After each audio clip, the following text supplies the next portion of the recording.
সকল আপোনালোকক আজি মই মাতি আনিছোঁ। আপোনালোকে গম পায় যে যোৱা নিশা লোকসভাত ৱাকফ সংশোধনী 2024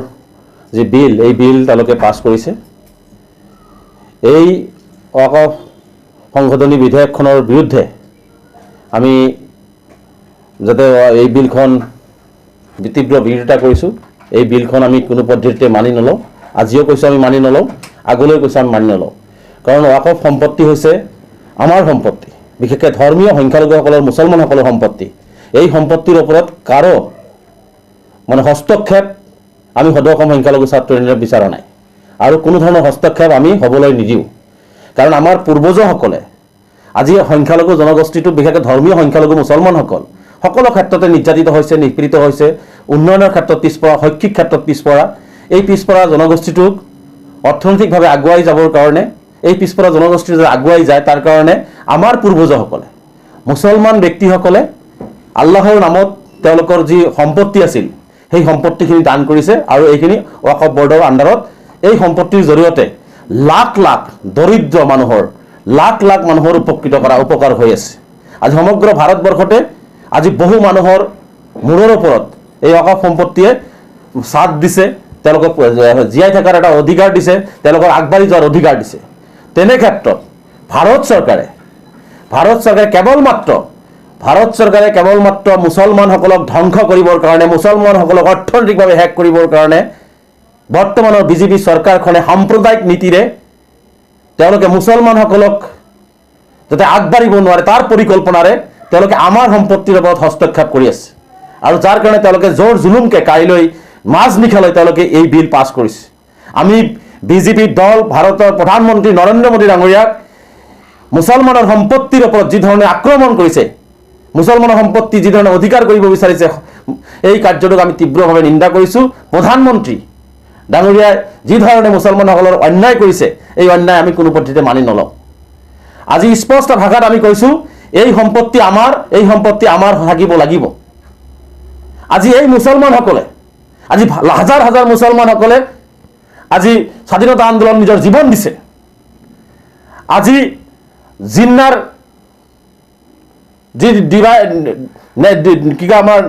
যি কথা পৰিকল্পনা আছে, সেই পৰিকল্পনাত তেওঁলোকে প্ৰত্যাখ্যান কৰিছে। আজি ব্ৰিটিছক ভাৰতৰ পৰা খেদি পঠিয়াইছে। আজি ভাৰতৰ প্ৰত্যেকটো আন্দোলনত ভাৰতবৰ্ষৰ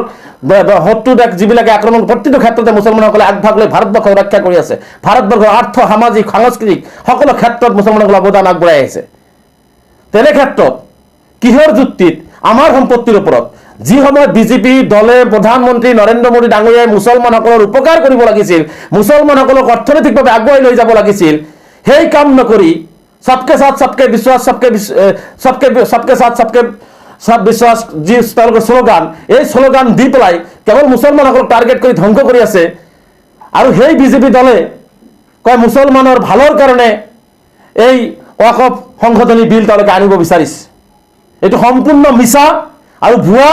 বিজেপি দলে, প্ৰধানমন্ত্ৰী নৰেন্দ্ৰ মোদী ডাঙৰীয়াৰ বিজেপি দলে, চৰকাৰে মুছলমানৰ সম্পত্তি দখল কৰিবৰ কাৰণে এই বিল অনা হৈছে। গতিকে এই বিল এই বিলৰ জৰিয়তে যি মুছলমানৰ ওপৰত সম্পত্তিৰ দখল দিব বিচাৰিছে, এইটো আমি কেতিয়াও দখল হ'বলৈ নিদিওঁ। মই স্পষ্টকৈ কৈছোঁ, যোৱাকালি 2 তাৰিখ ভাৰতবৰ্ষৰ মুছলমানৰ কাৰণে কলা দিন। ভাৰতবৰ্ষৰ মুছলমানৰ কাৰণে কলা দিন। মুছলমানসকলক যোৱাকালি গণতন্ত্ৰক হত্যা কৰা হৈছে। সংবিধানৰ যি ছেকুলাৰিজিম, সংবিধানৰ যি ধৰ্মনিৰপেক্ষতা, কালি সংবিধানৰ ধৰ্মনিৰপেক্ষতাক তেওঁলোকে শেষ কৰি পেলাইছে। আৰু এই বিজেপি দলে কয় যে আমি ৰাষ্ট্ৰবাদক বিশ্বাস কৰোঁ, আমি ৰাষ্ট্ৰবাদৰ জৰিয়তে সকলোকে আগুৱাই লৈ যোৱাৰ চিন্তা কৰোঁ। বিজেপি দলৰ ৰাষ্ট্ৰবাদ হৈছে, প্ৰধানমন্ত্ৰী নৰেন্দ্ৰ মোদী ডাঙৰীয়াৰ ৰাষ্ট্ৰবাদ হৈছে মুছলমানক নিক্ষেপ কৰা, মুছলমানক ধ্বংস কৰা। এইটো হৈছে তেওঁলোকৰ ৰাষ্ট্ৰবাদ। তেনেকুৱা ৰাষ্ট্ৰবাদৰ জৰিয়তে দেশ কেতিয়াও আগুৱাই নাযায়, কথাটো প্ৰধানমন্ত্ৰী নৰেন্দ্ৰ মোদী ডাঙৰীয়াই জনা উচিত। গতিকে আমি স্পষ্টকৈ কৈছোঁ, যি মুছলমানে আজি পাকিস্তান বিভাজনৰ সময়ত পাকিস্তানক প্ৰত্যাখ্যান কৰিলে, এই দেশত থাকি গ'ল, এই দেশত থাকি নিজৰে কিছু সম্পত্তি নিজৰে ভাই ককাৰ নামত তেওঁলোকে দান কৰি থৈ গ'ল যাতে নিজৰে ভাই ককাই মুছলমান ভাইসকল দৰিদ্ৰ ভাইসকলে যাতে উপকৃত হয় আৰু যাৰ ফলত আজি লাখ লাখ মহিলা লাখ লাখ দৰিদ্ৰ মানুহ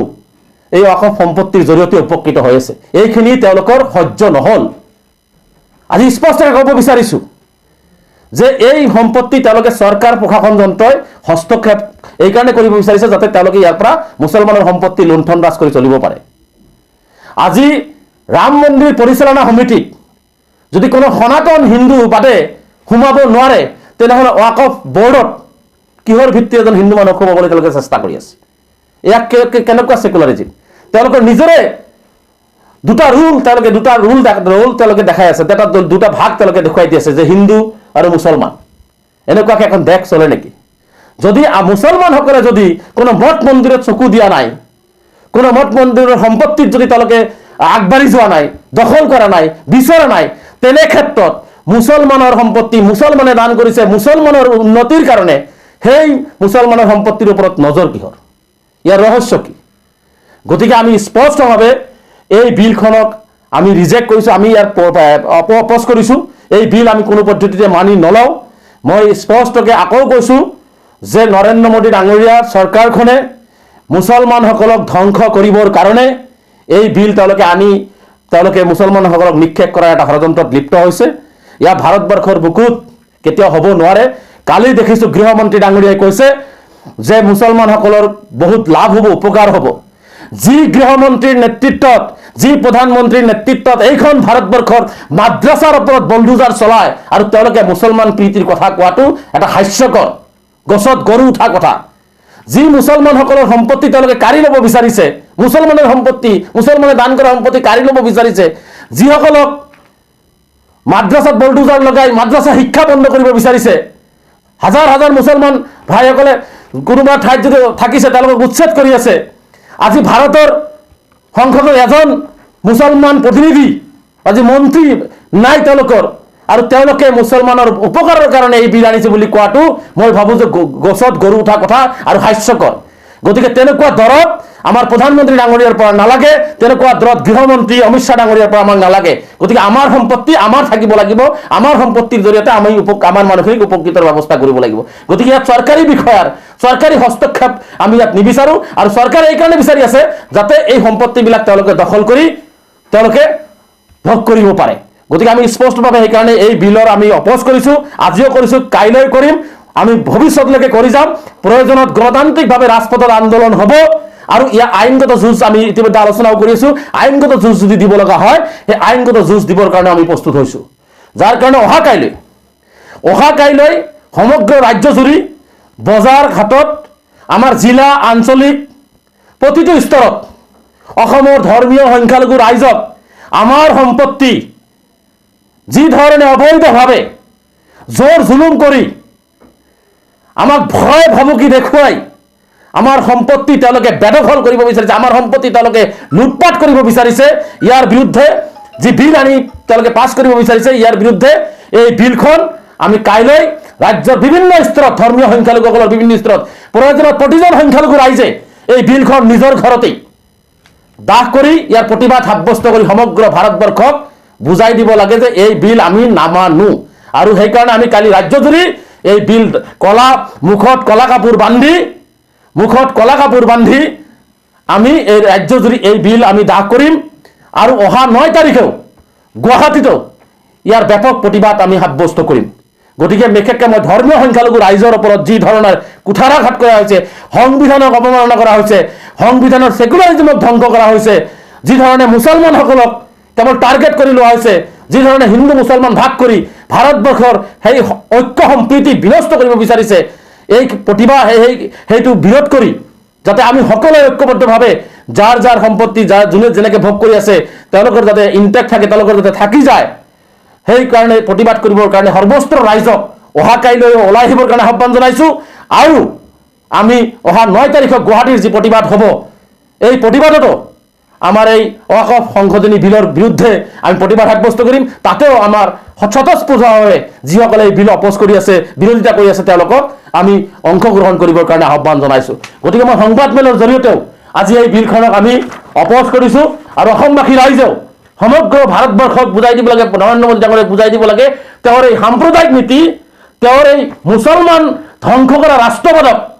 যাতে সকলোৱে একেমুখে ওলাই আহি বিৰোধ কৰি আমি ভাৰতবৰ্ষক যাতে ঐক্যবদ্ধতাৰে ৰাখিব পাৰোঁ, তাৰ কাৰণে সকলোকে ওলাই আহিবৰ কাৰণে, মাৰবান্ধি ওলাই আহিবৰ কাৰণে আৰু বিলৰ অপোজ কৰিবৰ কাৰণে, প্ৰতিবাদ সাব্যস্ত কৰিবৰ কাৰণে আহ্বান জনাইছোঁ। গতিকে আমি সংবাদমেলৰ জৰিয়তেও আজি প্ৰতিবাদ সাব্যস্ত কৰিছোঁ আৰু সকলোকে এই ক্ষেত্ৰত প্ৰতিবাদ কৰিবৰ কাৰণেও আমি আহ্বান জনাইছোঁ।